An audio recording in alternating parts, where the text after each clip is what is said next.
नमस्कार, आप देख रहे हैं पर्यावरण पोस्ट। मैं हूं अविनाश। आज हम दिल्ली यूनिवर्सिटी आए हुए हैं और हमारे साथ बातचीत करने के लिए बेहद ख़ास मेहमान मौजूद हैं, प्रोफेसर संजय भट्ट जी, जो फ़िलहाल दिल्ली यूनिवर्सिटी में डिपार्टमेंट ऑफ सोशल वर्क के में प्रोफेसर हैं, साथ ही नेशनल कन्वेनर हैं सोशल वर्क काउंसिल जो इनिशिएटिव चल रहा है उसके, और पूर्व नेप्सी के पूर्व प्रेसिडेंट भी हैं साथ में। आपका बहुत बहुत स्वागत है पर्यावरण पोस्ट पर जुड़ने के लिए। सबसे पहले मैं चाहता हूं कि आप मेरे दर्शकों को ये बताइए कि जो ये NCSW के लिए जो मूवमेंट चल रही है, जो इनिशिएटिव चलाया गया है, इसका मकसद क्या है, कब से चला आ रहा है, इसका क्या इतिहास है और आगे चल के इसके क्या फ़ायदे होने वाले हैं। विश्वविद्यालय की शिक्षा में बहुत सारे विषय हैं।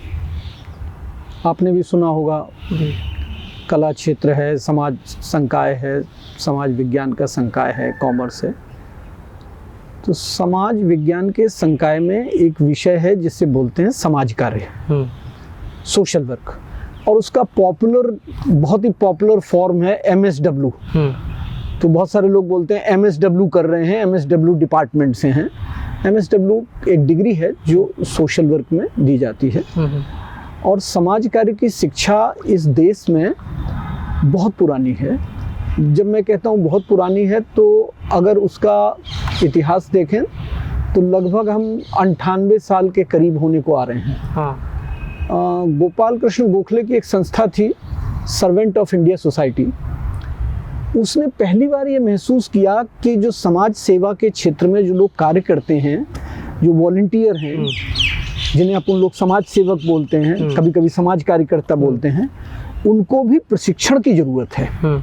तो 1923 में एक कोर्स बना कि वॉलंटियर्स को प्रशिक्षित किया जाए।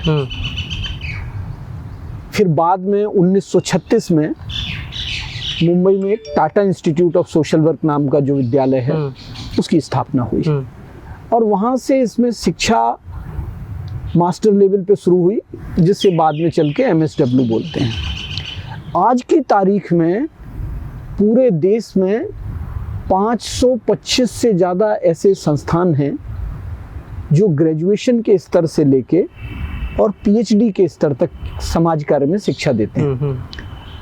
और समाज कार्य की शिक्षा में भारत सरकार के आंकड़े बताते हैं कि लगभग 1,10,000 विद्यार्थी 2018-19 में इनरोल हुए थे BSW और MSW प्रोग्राम में।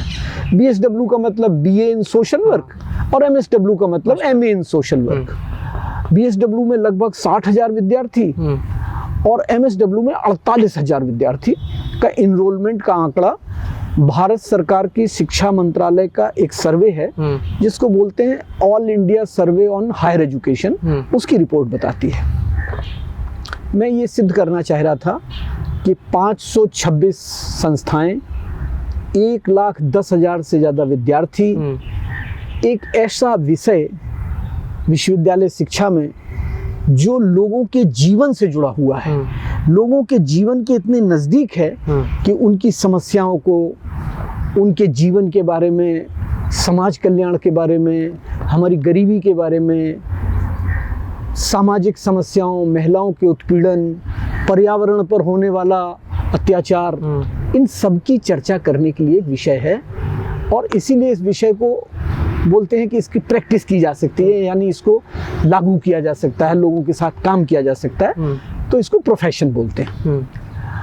और इस देश में लगभग 17 विषय ऐसे हैं जिन प्रोफेशंस को नियमित करने के लिए सरकार ने समय समय पे कानून बनाए और उन कानूनों के माध्यम से उनकी शिक्षा की गुणवत्ता को बनाए रखा। जैसे बार काउंसिल ऑफ इंडिया है, वो हमारी लीगल एजुकेशन को गवर्न करती है। मेडिकल काउंसिल है, वो MBBS की शिक्षा को गवर्न करती है।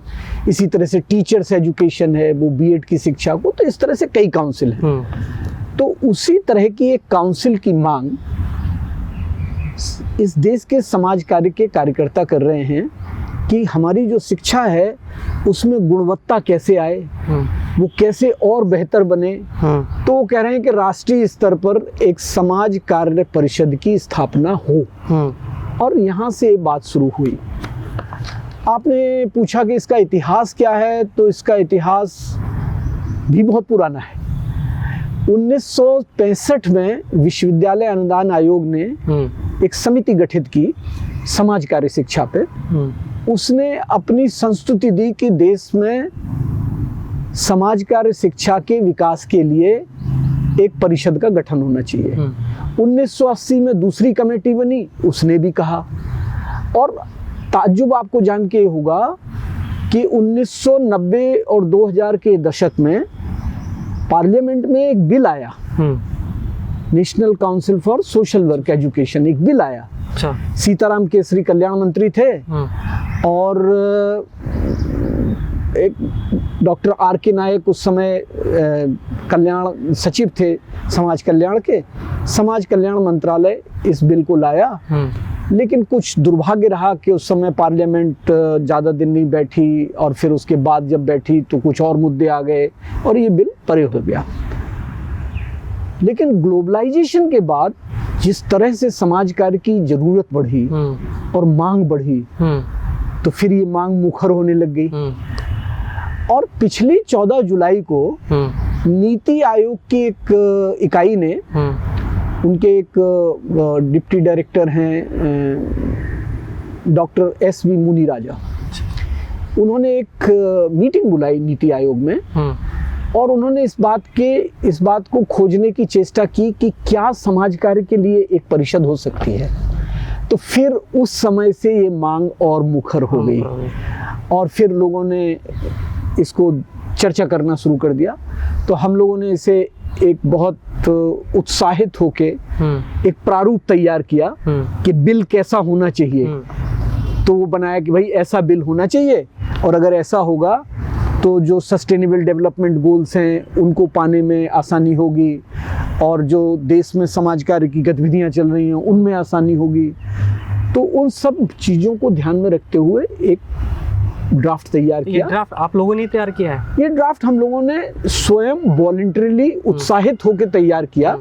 बल्कि यूँ कहें कि सरकार के साथ काम करने की आदत है, तो हमने सोचा इस माध्यम से सरकार का कुछ बोझ कम हो जाएगा। तो हम लोगों ने बना के वो स्वरूप प्रधानमंत्री को भी भेजा, शिक्षा मंत्री को भी भेजा है, नीति आयोग को भी भेजा है। और चूंकि कोरोना आ गया इसी बीच में, तो हम लोगों ने उसको इतना दबाव नहीं डाला सरकार पे अभी तक कि भाई हमारे उस ड्राफ्ट का क्या हुआ, क्योंकि हमें पता है कि सरकार की प्राथमिकताएं और देश की प्राथमिकताएं इस समय कोरोना से जूझना है। बिल्कुल। और हमारे तमाम सारे समाज कार्य के लोग कोरोना की इस लड़ाई में आगे हैं, वॉलंटियर हैं।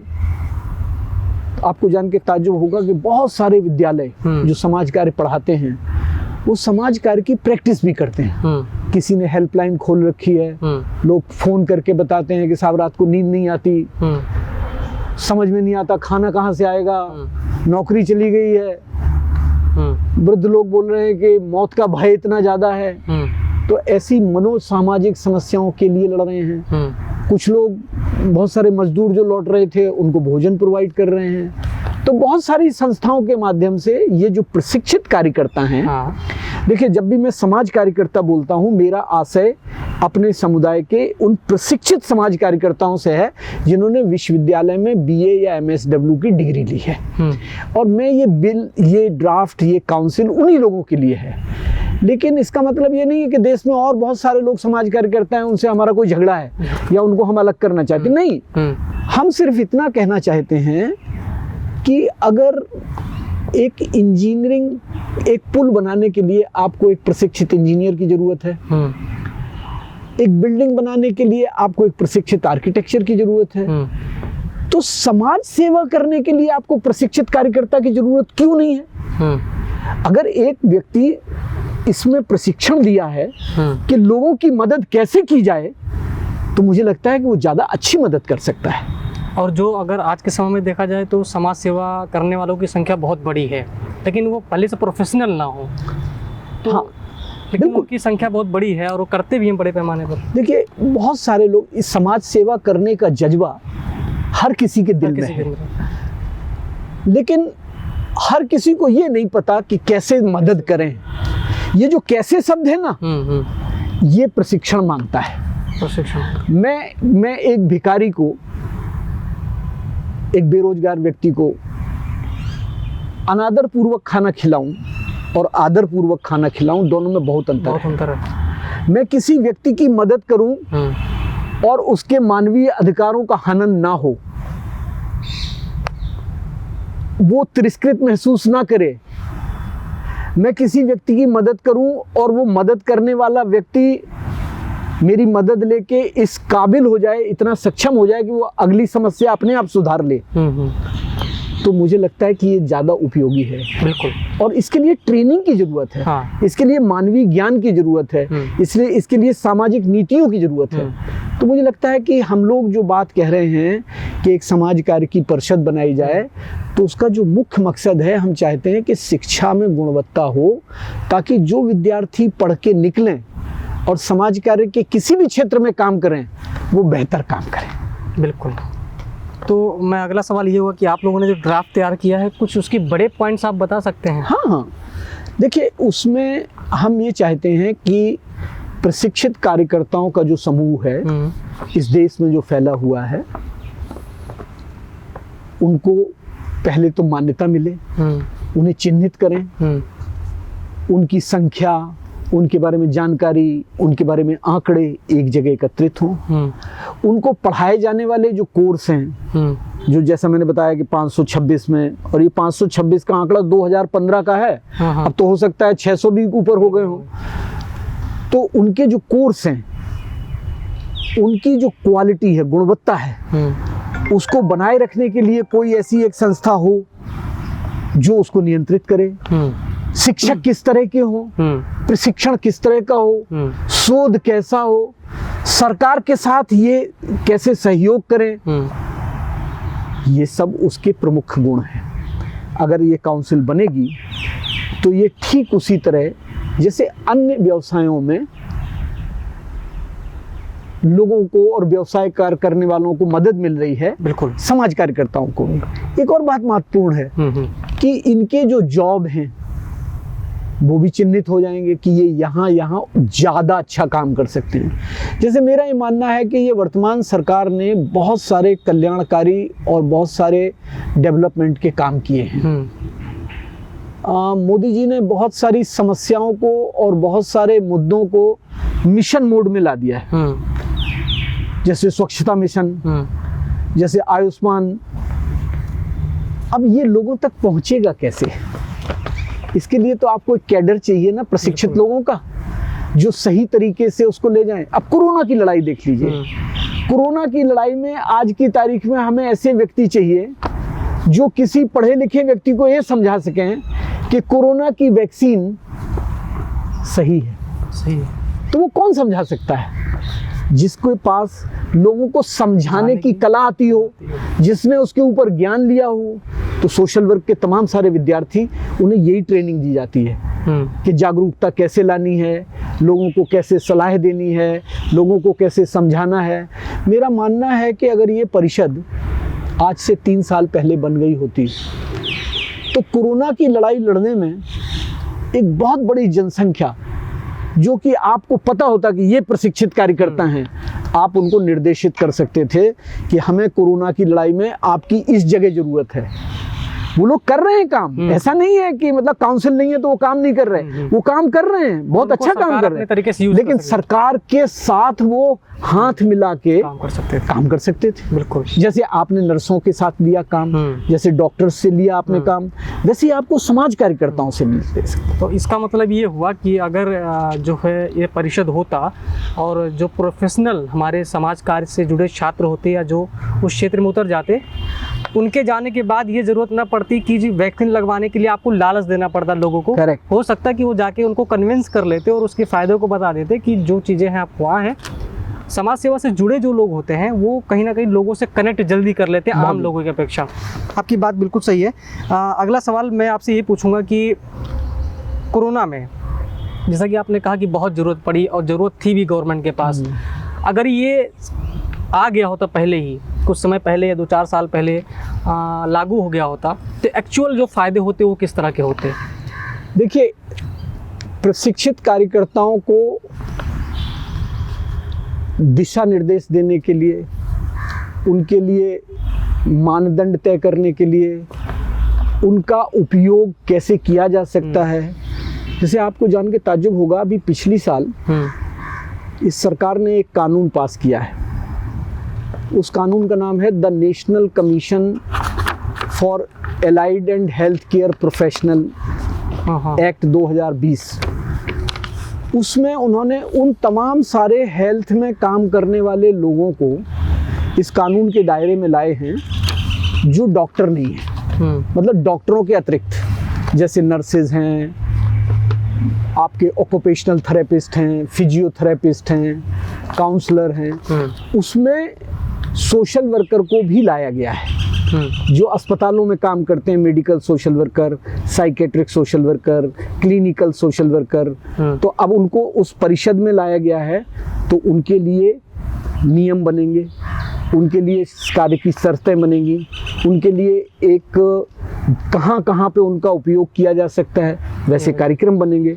तो मुझे लगता है कि परिषद के गठन से शिक्षा बढ़ती, शोध बढ़ता, प्रशिक्षण बढ़ता, लोगों में आत्मविश्वास जागता, और समाज में ये जो हर कोई सोशल वर्कर है उसमें एक डिस्टिंक्शन आता कि ये प्रशिक्षित है, इसने 2 साल की शिक्षण लिया हुआ है और ये केवल दिल से आ रहा। देखिए, मैं एक बात कहता हूँ कि मैं ये बुरा नहीं मानता, हमारे देश में बहुत सारे समाज कार्यकर्ता हुए हैं। बाबा आमटे हैं, मदर टेरेसा हैं, अगर हम और पीछे चले जाएं तो महात्मा गांधी भी उसमें सम्मिलित हैं, बाबा साहब हैं, फुले हैं। इन सबको मैं बड़ी ऊंची श्रेणी पर रखता हूँ। इनके दिल में कोई दिल में जज्बा था, इन्होंने कुछ कर गुजरने का। तो दिल में जज्बा एक अच्छी चीज है, लेकिन उसके लिए जो विज्ञान चाहिए, जो आपको ज्ञान चाहिए, जो कला चाहिए, जो कौशल चाहिए। अब देखिए, मैं जैसे रिपोर्टिंग करना चाहूँ, जर्नलिस्ट बनना चाहूँ, और मैं आपसे कहूँ साहब मैं तो, मेरा दिल करता है कि मैं जर्नलिस्ट हो सकता हूँ, तो आप कहोगे भैया कोई पढ़े लिखे हो, कुछ पता है कि ये जो कैमरा होता है इसका अपर्चर कितना होता है, माइक का नहीं पता ना। तो जैसे इस तरह के कौशल की आवश्यकता जर्नलिज्म में है, उसी तरह के कौशल की आवश्यकता समाज कार्य करने के लिए है। मेरा ये दृढ़ विश्वास है कि आज जिस वक्त पे हम खड़े हैं, जिस समाज के विकास की जिस अवस्था पे हम पहुंच गए हैं, मुझे लगता है कि अब हमको बहुत सारे ज्ञान विज्ञान की जरूरत रोज रोज पड़ती है। आम आदमी की समस्याएं इतनी जटिल हो गई हैं, व्यक्ति इतनी जटिलता से भरा हुआ है कि उसे भी समझने के लिए बहुत ज्ञान चाहिए। तो आप किसी की मदद करने जाएं तो पहले आपसे पूछता है आपका इसमें क्या फायदा है, आपका सही बात है, बोलता है आप कहीं और किसी मकसद से तो नहीं करने। तो ये बात पहले नहीं थी। तो मेरा ये कहना है कि दिल का जज्बा अपनी जगह है, लेकिन दिमाग का उपयोग, दिमाग का तेज होना, ज्ञान का जानकारी होना, वो अपनी जगह है। जब ये काउंसिल बन जाएगा और इसके अंदर जो लोग प्रोफेशनल समाज सेवी आएंगे, उनके अंदर, और जिनके पास ये डिग्री नहीं होगी, जो इस क्षेत्र से पढ़ाई नहीं किए होंगे, इन दोनों में एक गैप नहीं आ जाएगा? देखिए, गैप इसलिए नहीं आ जाएगा कि अभी भी जो लोग समाज में अपनी इच्छा से काम कर रहे हैं ना, वो किसी नौकरी के लिए काम नहीं करते हैं। ये जो प्रशिक्षित कार्यकर्ता हैं, ये तो नौकरी करते हैं ना आपके यहाँ। ये सरकार में नौकरी करते हैं, एनजीओ में नौकरी करते हैं, अंतर्राष्ट्रीय संगठनों में नौकरी करते हैं, कॉरपोरेट हाउसेज में नौकरी करते हैं, आजकल सामाजिक उत्तरदायित्व के कार्यक्रम चल रहे हैं, उनमें नौकरी करते हैं। तो ये लोग अपनी ज़रूरतें भी पूरी करते हैं और समाज की सेवा भी करते हैं। वो लोग प्योरली समाज सेवा की बात कर रहे हैं। तो इसलिए समाज सेवा और समाज कार्य, मैं इसमें थोड़ा सा डिस्टिंक्शन करता हूँ। सर, एक सवाल और है, और ये बहुत इम्पोर्टेंट भी है, क्योंकि जो यूपीएससी के एग्ज़ाम होते हैं, बहुत बड़ी परीक्षा होती है, उससे जो निकले हुए अधिकारी होते हैं वो समाज कार्यों के लिए काम करते हैं, लेकिन उन्हीं के सब्जेक्ट में, उनके जो विषय होते हैं उनमें समाज कार्य से जुड़े सब्जेक्ट को नहीं रखा जाता। और इससे आपने मैं जानना चाहता हूँ, दर्शकों को तक पहुँचाना चाहता हूँ ये बात, कि उसके ना होने से क्या नुकसान है या नुकसान हुए, और आने वाले समय में अगर उसको यूपीएससी में ऐड कर दिया जाए तो क्या फ़ायदे हो सकते हैं? देखिए, अपना जो यूनियन पब्लिक सर्विस कमीशन है, वो हमारे संविधान में गठित अनुच्छेदों के तहत है। और हम लोगों ने जब इसके बारे में एक बार यूपीएससी से बात की तो उनका कहना था कि यूपीएससी की परीक्षा में किसी भी विषय का जोड़ा जाना इस बात पे निर्भर करता है कि देश के कितने विश्वविद्यालयों में और कितने राज्यों में स्नातक स्तर पर ये पढ़ाया जाता है। अच्छा, मतलब थोड़ा सा टेक्निकल है मामला कि ग्रेजुएशन के लेवल पे, क्योंकि यूपीएससी जितनी परीक्षाएं आयोजित करता है आईएएस की और समतुल्य, उसमें जो मिनिमम क्वालिफिकेशन है वो ग्रेजुएशन है। तो वो कहते हैं कि भाई हम एक सब्जेक्ट जोड़ते हैं तो उस सब्जेक्ट को जोड़ेंगे जो ज़्यादातर विश्वविद्यालयों में या ज़्यादातर राज्यों में पढ़ाया जाता है।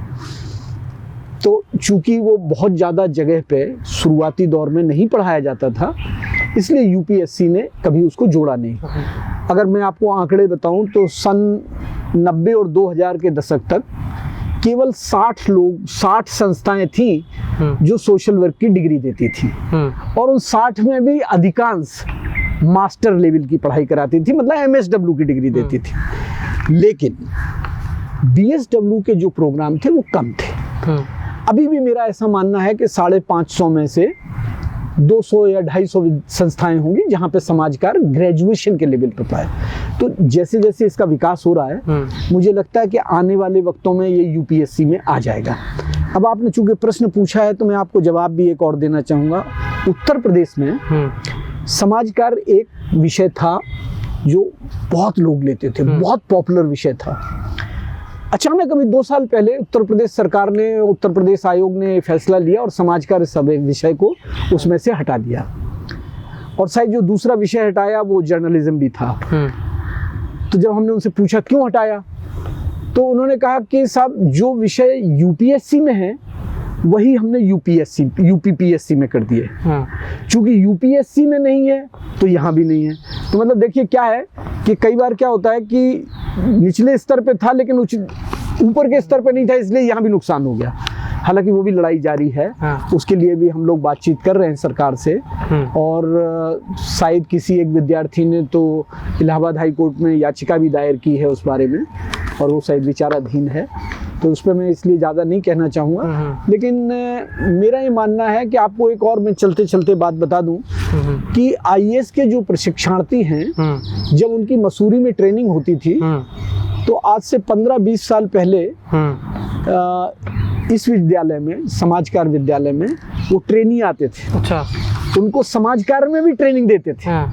उनका भी एक 15 दिन का कोर्स था कि भाई इन्हें समाजकार भी बताओ, इनको स्लम एरिया भी दिखाओ, इनको जो है ना विकलांगों के स्कूल भी दिखाओ। उसके पीछे शायद संवेदीकरण करना, सेंसिटाइज करना एक पर्पज रहा होगा। अभी वो चल रहा है या नहीं चल रहा मुझे नहीं मालूम, लेकिन मेरा ये मानना है कि जो आईएएस के प्रशिक्षार्थियों का जो भारत दर्शन कार्यक्रम होता था उसमें ये कार्यक्रम होता था, और आने वाले वक्त में समाजकार बढ़ते ही चला जा रहा है। मैं इसको इसलिए आपको बताना चाहूँगा कि देखिए अभी 2017 में मेंटल हेल्थ एक्ट आया, तो उसमें एक व्यवस्था आई कि हर डिस्ट्रिक्ट में एक डिस्ट्रिक्ट मेंटल हेल्थ प्रोग्राम चलेगा, और जहाँ जहाँ मेंटल हेल्थ प्रोग्राम चलेगा वहाँ एक साइकेट्रिक सोशल वर्कर होगा, मनोचिकित्सा का समाज कार्यकर्ता होगा, और वो एमएसडब्ल्यू होगा। अभी आपने सुना होगा कि आजकल अपने देश में अंग प्रत्यारोपण की बहुत बात चल रही है। अंग प्रत्यारोपण से मतलब है कि ऑर्गन ट्रांसप्लांटेशन, उसके लिए एक कानून बना है। उसके कानून में भी ये लिखा है कि जहाँ पर भी अंग प्रत्यारोपण का अस्पताल या क्लिनिक होगा वहाँ पे एक सोशल वर्कर होना चाहिए।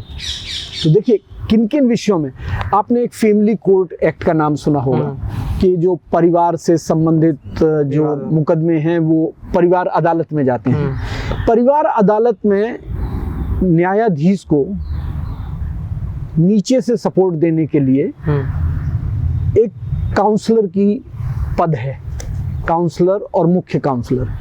उसकी जो क्वालिफिकेशन है उसमें भी एमएसडब्ल्यू है। देश में जितने सारे आपके ड्रग डी एडिक्शन सेंटर चल रहे हैं, नशा मुक्ति केंद्र चल रहे हैं, उनमें जो लोग काम करते हैं उसमें समाज कार्यकर्ता है। परिवार कल्याण केंद्रों में समाज कार्यकर्ता है। आईसीपीडी है, आईसीपीडी जो है उसमें समाज कार्यकर्ता है। तो महिलाओं के खिलाफ जो अत्याचार है, उसमें समाज कार्यकर्ता है।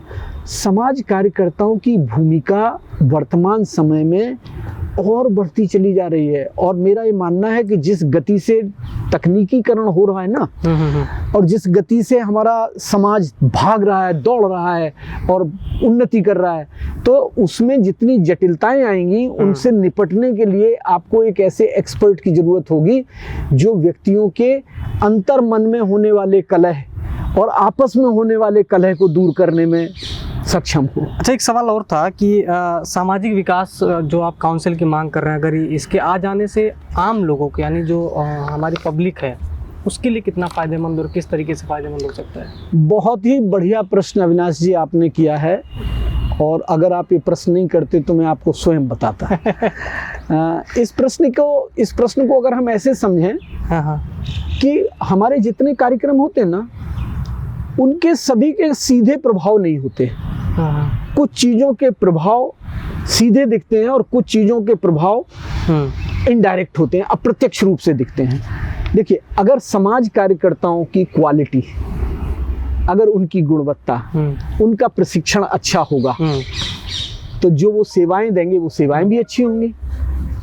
जैसे मान लीजिए 1 मिनट के लिए, अगर अपने देश में हम अच्छे डॉक्टर पैदा कर रहे हैं, जो हर देश की कल्पना है कि बढ़िया से बढ़िया इंजीनियर, बढ़िया से बढ़िया डॉक्टर, बढ़िया से बढ़िया टीचर, अगर हम एक अच्छा टीचर बनाते हैं तो वो देश के आने वाले भविष्य को संवारता है। उसी तरह से अगर हमारे पास एक अच्छा सामाजिक प्रशिक्षित समाज कार्यकर्ता होगा, ट्रेंड सोशल वर्कर होगा, तो आज जो आप तमाम सारे एनजीओज पे उंगली उठा देते हैं, उनमें जो काम करने वाले लोग हैं, वो उनके काम की गुणवत्ता बढ़ेगी। और आम आदमी, जैसे मान लीजिए अंत्योदया की स्कीम है, या मान लीजिए आपका जो है ना स्वच्छ भारत अभियान है, स्वच्छ भारत अभियान को एक प्रशिक्षित व्यक्ति लेके जाए किसी के पास, और एक केवल उत्साही व्यक्ति लेके जाए, तो आप समझ सकते हैं कि कौन अच्छा काम कर सकता है। तो मेरा मानना है कि ये परिषद बनेगी, इससे गुणवत्ता बढ़ेगी, ये शिक्षण संस्थाओं की गुणवत्ता बढ़ाएगी, ये अध्यापकों की गुणवत्ता बढ़ाएगी, तो उससे निकलने वाले विद्यार्थियों की गुणवत्ता बढ़ेगी, और अंतोगत्या वो लोग ही तो समाज में जाके काम कर रहे हैं, तो वो एक ऐसे समाज के निर्माण में और अच्छी भूमिका निभा सकेंगे। तो एक मात्र आप काउंसिल बना देने से कितना बड़ा फायदा इस देश को होगा, उसकी हम लोग कल्पना नहीं कर सकते इस समय। बिल्कुल, आप नेशनल कन्वेनर हैं इस पूरे कार्यक्रम के, इस मुहिम के। दिल्ली की टीम ने इसका बीड़ा उठाया। कुछ दिन पहले अभी एक वेबिनार भी किया गया था, जिसमें कई सारे मेहमानों ने और इससे जुड़े छात्रों ने इसमें शामिल हुए थे। दिल्ली की टीम इसमें किस तरीके से अपना रोल निभा रही है? देखिए, दिल्ली तो देश का दिल है। बिल्कुल। इस कैंपेन को जब हम लोगों ने शुरू किया तो 5-6 लोग थे जो एक साथ बैठे और चर्चा की कि क्या करना चाहिए। खुशकिस्मती से इस देश के वो बहुत नामी गिरामी लोग थे। उनमें जैसे प्रोफेसर आलमाइती देसाई, जो टाटा इंस्टीट्यूट की डायरेक्टर हैं, और विश्वविद्यालय अनुदान आयोग की अध्यक्षा रही हैं। विश्वविद्यालय अनुदान आयोग तो हमारे देश का सबसे बड़ा कमीशन है जो हायर एजुकेशन को चलाता है, उसकी वो चेयरपर्सन रही हैं। प्रोफेसर आर सिंह थे जो डायरेक्टर थे Tata institute of social sciences के।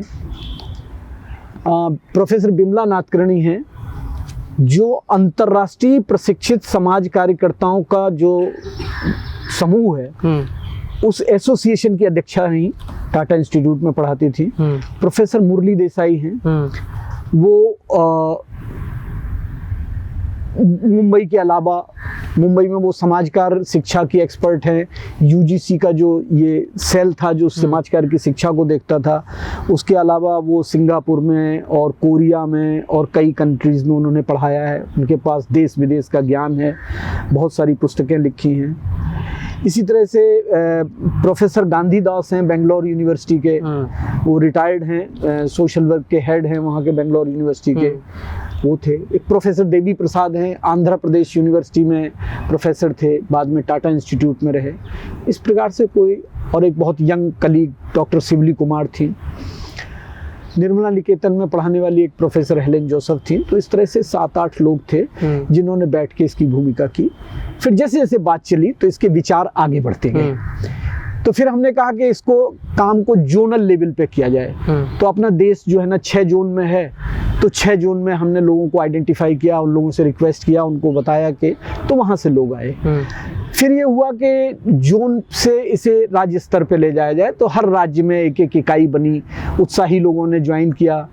तो हर राज्य में एक एक इकाई है जो अपने उसमें शिक्षा का काम कर रही है। अब मैं आपको ये बता दूं, ये आंदोलन दूसरे आंदोलनों से भिन्न है। ये मतलब कोई ऐसा मारपीट का आंदोलन नहीं है, रास्ता रोको आंदोलन नहीं है, ये सब पढ़े लिखे लोगों का आंदोलन है। और हम लोग ये बात समझाने की कोशिश कर रहे हैं सरकार को कि आपकी ही तमाम सारी संस्थाओं ने इस काउंसिल के निर्माण की बात की है, तो अब समय आ गया है, इसको बना दीजिए। तो दिल्ली के कुछ उत्साही लोग हैं, प्रोफेसर अर्चना दासी हैं, जामिया में हेड हैं, डॉक्टर अतुल प्रताप सिंह हैं, अंबेडकर कॉलेज में पढ़ाते हैं, सुनील वात्सायन हैं, वो समाज कार्य की प्रैक्टिस करते हैं, कुमार गणेशम हैं, अभी नए नए छात्र हमारे पढ़ के गए हैं। ऐसे कई बहुत सारे लोग हैं, कुछ लोगों के नाम छूट जाएंगे तो नाराज हो जाएंगे, इसलिए नाम नहीं लूँगा अब। उन लोगों ने मिलके कहा कि दिल्ली में इस काम को हम लोग आगे बढ़ाएंगे। तो दिल्ली की टीम ने आपको अप्रोच किया और हमारे साथ वार्ता कराई, तो दिल्ली की टीम का बहुत बहुत धन्यवाद। और दिल्ली की टीम ये बहुत महत्वपूर्ण काम कर रही है। हर टीम महत्वपूर्ण है, लेकिन दिल्ली चूंकि दिल में है और दिल्ली में पूरे सब कार्य क्षेत्र हैं, तो इनकी जिम्मेदारी जरा ज़्यादा बन जाती है। और इन लोगों ने कुछ अच्छा जो है ना ज्ञान का रोचक मटेरियल। देखिए, इस आंदोलन में हम लोगों ने 2 पहलू रखे हैं।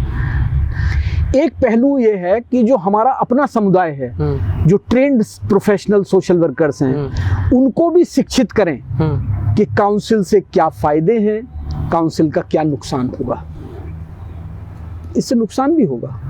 अब आपको ताज्जुब होगा कि अगर नुकसान होगा तो आप बता क्यों नहीं रहे हैं। मतलब नुकसान इसमें ऐसा है कि बहुत सारे विद्यालय हैं ना, जहाँ एक अध्यापक है पढ़ा रहा है, तो वो वैसे तो छात्रों के साथ अन्याय है। तो अगर ये काउंसिल बनेगी तो फिर एक मापदंड बनेगा कि किसी भी एमए के लेवल के कार्यक्रम को चलाने के लिए कम से कम 4 अध्यापक चाहिए। तो फिर उस इंस्टीट्यूशन को 4 अध्यापक रखने पड़ेंगे, तो नुकसान भी है। तो उनको, लेकिन हमने उसके लिए ये प्राविधान रखा है कि उनको बंद ना किया जाए, उनको हम लोग सपोर्ट करेंगे, उनको समय देंगे कि 2 साल के अंदर, 3 साल के अंदर एक बफर पीरियड देंगे कि आप अपने विद्यालय को, आप अपने संस्थान को विकसित करें और छात्रों को वो सुविधाएं दें जो मिलना है।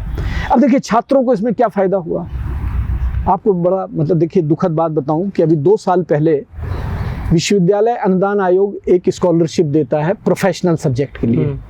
तो कई सालों से सोशल वर्क और जर्नलिज्म, अब जर्नलिज्म इसलिए ले रहा हूँ कि आप जर्नलिस्ट हैं, तो उन दोनों विषयों के छात्रों को भी वो मिलती थी।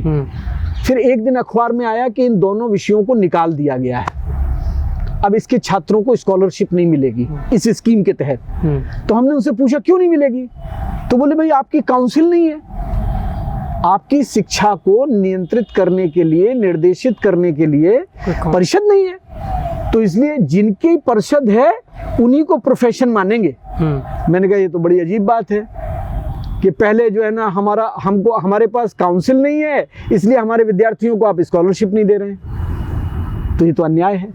तो शायद परिषद बनेगी तो मुझे ऐसे लगता है कि जो भी थोड़ी बहुत कमियां हैं जिससे लोगों को नुकसान पहुंचेगा, लेकिन विद्यार्थियों को बहुत फ़ायदा पहुंचेगा। उनको स्कॉलरशिप मिलेगी, उनके साथ दूसरे देशों के, दूसरे राज्यों में आदान प्रदान बढ़ेगा, विद्यार्थियों के लिए नौकरियां चिन्हित की जाएंगी। तो मुझे लगता है कि इस परिषद के गठन का समय आ गया। सर, एक बहुत छोटा सा सवाल है, उसका जवाब भी चाहूँगे आप जल्दी से दे दीजिए कि एक बात आजकल बहुत जोर शोर से कही जाती है कि जो आजकल के नए IAS आ रहे हैं उनके अंदर संवेदना कुछ कम है, वो एक मशीन की तरह हो गए, एक रोबोटिक तरीके से काम करते हैं। ये क्योंकि कुछ तरीके देखा कि वो थप्पड़ मार देते हैं, लड़ाई झगड़े में ज़्यादा इन्वॉल्व हो जाते हैं, पब्लिक सेक्टर में ही हाथापाई शुरू हो जाती है। तो इस तरीके की लेकर बातें कुछ समय पहले से यद्यपि यह इस चर्चा का विषय नहीं है, लेकिन मैं एक समाज कार्यकर्ता होने के नाते ये कहूँगा कि इसको दूसरे पक्ष से देखिए। उसमें बहुत सारे उत्साही कार्यकर्ता हैं ना, वो तमाम सारे IAS ऑफिसर के ऊपर दबाव कितना है, काम कितना है, कोई उसका आकलन नहीं हुआ ना। नहीं हुआ। और हम उनसे रिजल्ट चाहते हैं, रिजल्ट और हम हर नई योजना में उन्हीं को तो जिम्मेदार बनाते हैं। बिल्कुल। तो मुझे ऐसे लगता है कि काम बहुत बढ़ रहा है और उस हिसाब से जो है ना इंफ्रास्ट्रक्चर नहीं बढ़ा। शायद ऐसा इसलिए होता होगा। मैं तो कहूँगा कि इस देश में बहुत सारा काम विकास का और जो जिसमें उनका सहयोग है, उनको उसके लिए विदेश को धन्यवाद देना चाहिए। बिल्कुल आपकी बात सही है। और आज समय की थोड़ी कमी भी है और हमें आज को यहीं पे बातचीत को रोकना पड़ रहा है, क्योंकि ये मुद्दा इतना बड़ा है कि इस पर आप घंटों चर्चा कर सकते हैं, कई दिन तक चर्चा हो सकती है इस पर, लेकिन समय का भी अभाव है। इसके चलते आज इसकी बातचीत यहीं पे ख़त्म करते हैं। हमसे जुड़ने के लिए आपका बहुत बहुत धन्यवाद। बहुत बहुत। और आपके कमीशन को जल्द से जल्द सरकार पास करे, ऐसी भी शुभकामना है, ताकि और लोगों को इसका फ़ायदा मिल सके। बहुत बहुत धन्यवाद संजय भट्ट जी। मैं अविनाश, आप देख रहे हैं पर्यावरण पोस्ट। सब्सक्राइब करें पर्यावरण पोस्ट।